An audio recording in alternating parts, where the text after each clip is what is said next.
Welcome, everybody, to this week's podcast episode for the Financial Freedom for Physicians podcast. I'm your host, Dr. Christopher Liu. And as you know, I talk about four different types of freedom: time, financial, location, health freedom. And in that light, I'm always interviewing entrepreneurs, people doing amazing things, and sharing those conversations with you today. So today we have Patty Dominguez, and her mission is helping service-based female entrepreneurs claim their category of one, making their competition irrelevant.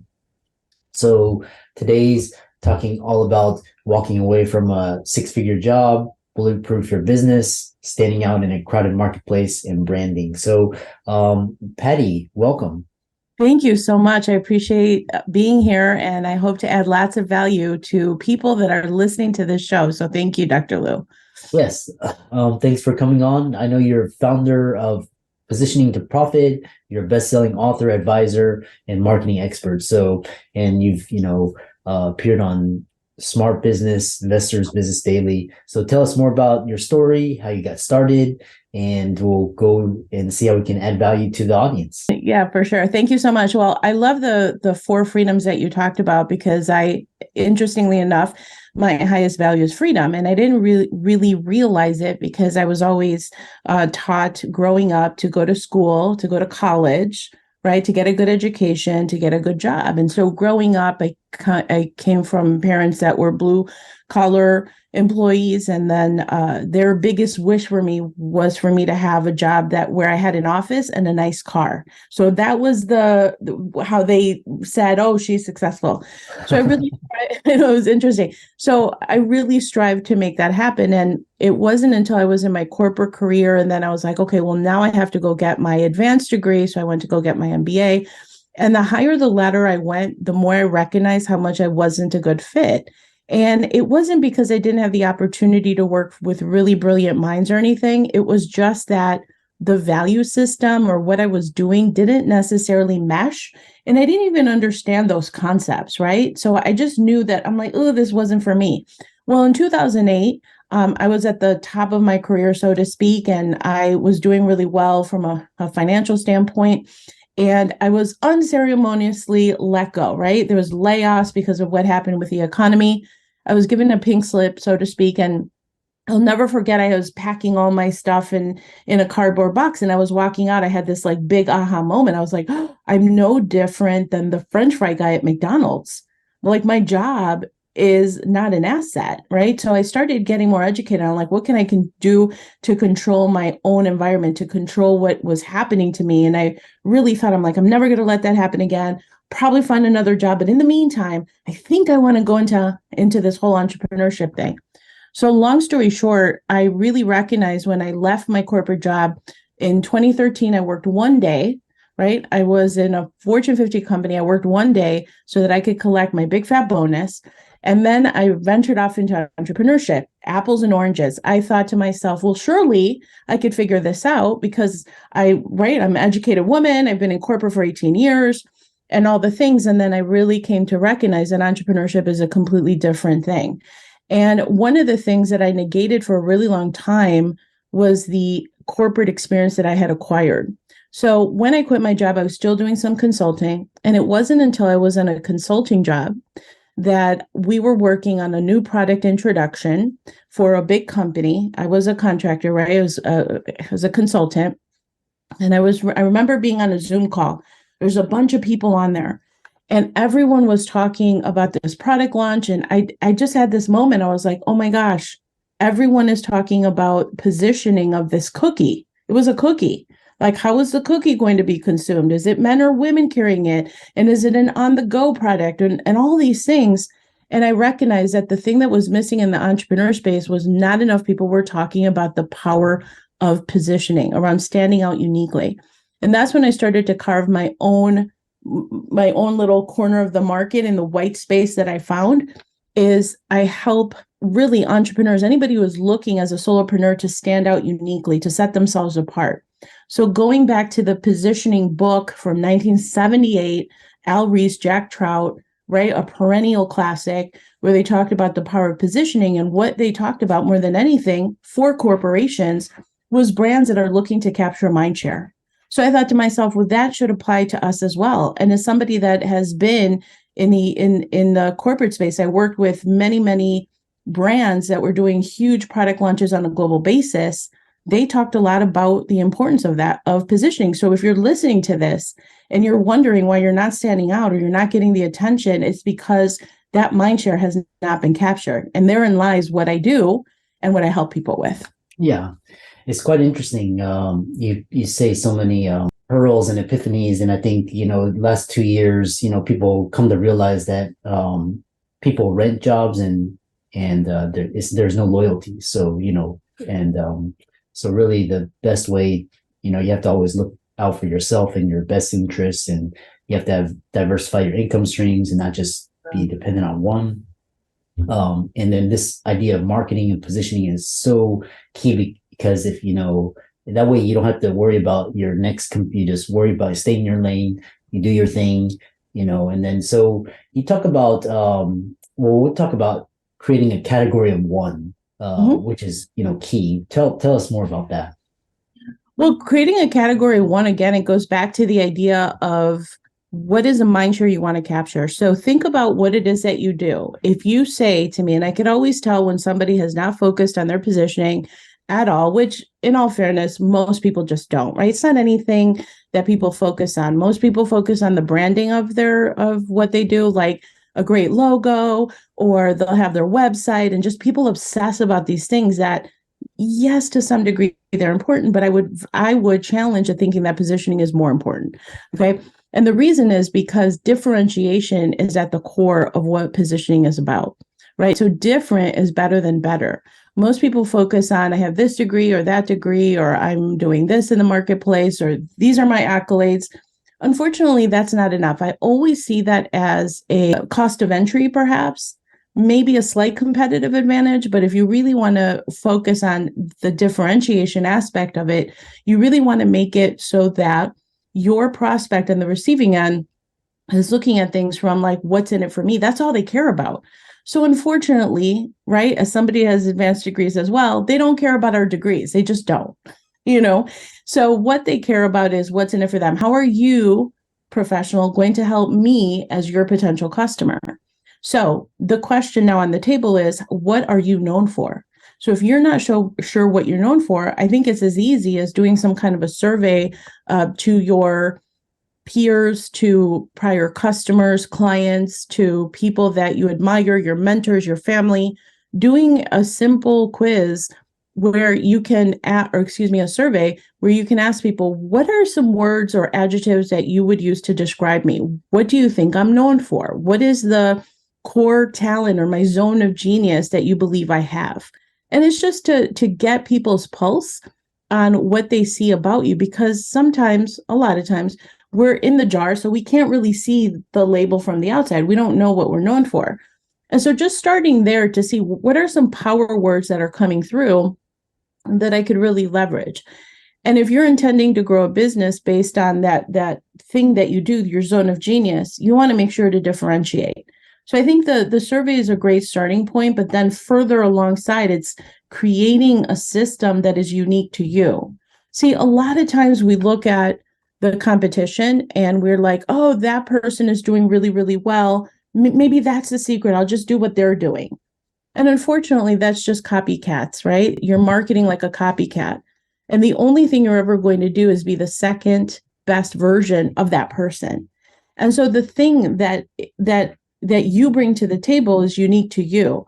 So part of that amalgamation of building that brand that is positioned differently as a category of one is adding your brand personality. It's adding what you stand for. It's adding your core values, like you heard me say, right? My top value is freedom. So if, for example, somebody doesn't resonate with that, that's part of my brand, and people aren't going to resonate with me, and that's okay. They can also see where in my marketing space, because I help people build their business online, there's a million online marketing people. So the question now becomes, well, how do I stand out? All of these things that I mentioned, and then creating a unique system for you taking people through the hell that they're experiencing to the heaven that they want, right? You become that bridge to transformation. And so all of these things become part of that positioning exploratory that you have to look for in order to stand out, to carve that white space and create that category of one. And when you do that, you're in essence creating yourself totally separate from the competition. You're actually depositioning them, and you're standing out in a space where you can truly say, I am different in the marketplace. Yeah. And what are the big brands doing that personal brands are not in order to create this category of one? Really, you really eliminate the competition just by being, you. So what are some of the big brands doing? Yeah, quite frankly, I mean, it goes back to that story about the chocolate chip cookie. That's the perfect example, because one of the things that, amongst so many things, is like market research, right? Market research is something that the big brands do, and they spend a lot of money on market research, right? Really understanding the consumer, understanding the psychographics, demographics. Most people say, oh, yes, I've done the ideal customer profile. Yes, it's a man and he's the age of 20 to 40, or they'll do something very macro level, broad based, but it doesn't really give the specificity around the behavioral aspects of that potential prospect. Because one of the biggest things that I see that the big brands did they do it, is that they want to understand, how is this product going to be used? Where are they watching it? How are they using it? What are they thinking about it? What is the time of day? Where are they when they're consuming this product or whatever, right? I'm talking about a consumer packaged goods. But for example, for us, it's a similar situation. It's like, I look at things like the market research is everything to do with, when I'm thinking about a prospects, I want to know their pain points, their wants, needs, desires, dreams, all of the things that really bog them down, of what they're thinking about. Because I will say to you this, and I think this is one of the biggest tips that I can give, that I see where people go wrong. If your product or service is just a nice to have, it will not sell. It won't. Because I've seen so many times where people are like, oh, that's really great. Thanks for the webinar. And then they'll be like, that was really helpful. Thank you. And then they go off. Why? Because you didn't meet an urgent need, because you didn't scratch that really deep itch that they were looking for. So this is all this type of work that the big brands are doing that we are not doing enough of. And this is, you can tell when people have an offer and you're like, but I'm making offers and it's not selling and this and that. I'm like, you're probably, because it's a nice to have, right? Or you didn't understand truly what the market is interested in. The market's going to tell you whether they are interested in you or not. Quite as simple as that. They're going to tell you what they want and what they don't want. But one of the biggest things and opportunities is really ask yourself, is this product or service answering a real need in the marketplace, or is it just a nice to have? Because that will tell you, it'll tell you a lot about whether it sells or not. Yeah, these are really key things. And then so really, it sounds like from the big brand's perspective, you become irreplaceable, you stand out. When people are building a personal brand, what are some of the foundational principles upon that?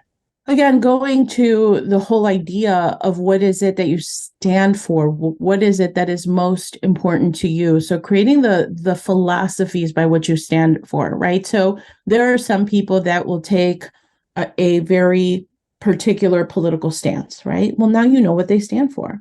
Other people are like, oh, I just kind of want to keep it general, this and that. Well, there are certain things that I stand for that I'm very specific on. Like, I believe that everyone should venture into entrepreneurship because it is the greatest personal development vehicle ever. You know what I mean? And to be able to set your own course, that I don't wake up to an alarm clock, and I did it for so long, and I have no cap on my income and the opportunities that I've been able to amass. So my point in saying all this is that you want to be sure and be very clear of what it is that you stand for. When you are explaining what it is that you do, you want to be succinct. You want to be memorable. You want to make sure that if these people that have heard about you are at some kind of a cocktail party and they say, I got this backache and I really need a chiropractor, but I want somebody different. Somebody's going to give me something better.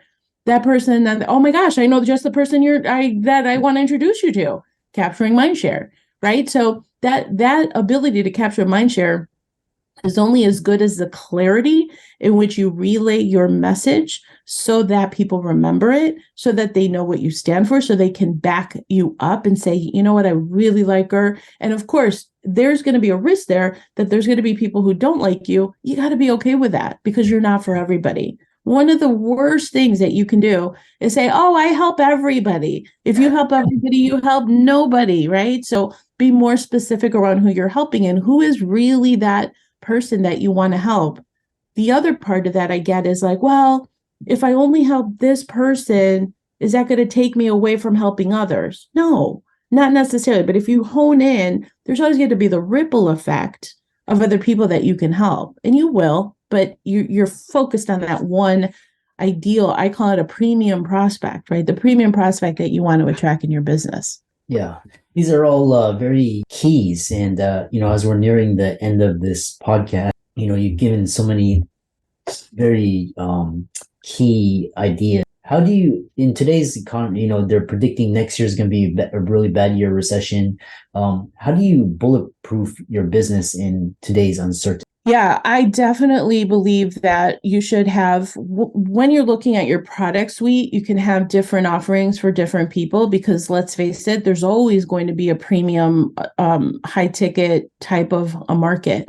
People with a lot of money will still continue to have a lot of money. So again, it's all the positioning on what you want to be doing. Your product suite, you can have something lower cost, more leveraged. So I personally, in the offerings that I have a community. And so I've moved over to 2 tiers, right? That more of the entry level tier where I'm giving things that people really need to help them with their marketing, but I'm also keeping it to where I can build the leverage. Because the proximity to you should always come at a higher ticket, should always come at more of a premium. So as long as you have the diversity of your product portfolio, that takes care of those types of things, just to keep it really brief. Yeah. And lastly, how can people follow you, contact you, subscribe to your channel, etc.? So my podcast is called Positioning to Profit. So if you just go on Apple, iTunes, or Spotify, look for Positioning to Profit. You can also find my website. If you just go to positioningexpert.com, it'll take you right to my site. There's a lot of freebies in there. I talk about the 3 distinct pillars of positioning: internal, external, and then activation. Activation is like, where do I put my stuff? That comes after the internal and external positioning. So you can find lots of freebies. My most popular freebie is a positioning quiz.